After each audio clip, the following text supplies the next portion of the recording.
Deep freezer -15 ఉంటుంది. దీన్ని high cooling చేసుకోవాలంటే 23 హై కూలింగ్ ఉంటుంది, 18 నార్మల్ కూల్. దీన్ని 3 సెకండ్ ప్రెస్ చేస్తే కన్వర్ట్ అవుతుంది. కన్వర్ట్ లైట్ వచ్చింది కదా, రెండు కూడా సేమ్ ఆప్షన్. ఈ కింది బటన్ని ప్రెస్ చేస్తేనే ఆప్షన్ అనేది చేంజ్ అవుతుంటుంది. మళ్ళీ 3 సెకండ్ రిమూవ్ చేయాలి. 3 అవర్స్ తర్వాత కన్వర్ట్ అవుతుంది. ఇది ఫ్రిడ్జ్ టెంపరేచర్.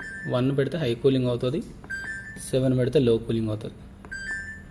ఎక్స్ప్రెస్ ఫ్రీజర్ ఉంటుంది కదా, దీన్ని 3 సెకండ్ ప్రెస్ చేయాలి.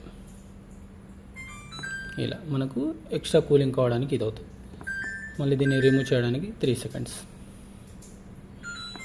ఇది వైఫై. 3 సెకండ్ ప్రెస్ చేస్తే వైఫై అనేది ఆన్ అవుతుంది. మన ఎల్జీ స్మార్ట్ థింగ్ డౌన్లోడ్ చేసుకుంటే వైఫై కూడా కనెక్ట్ చేసుకోవచ్చు దీంట్లో.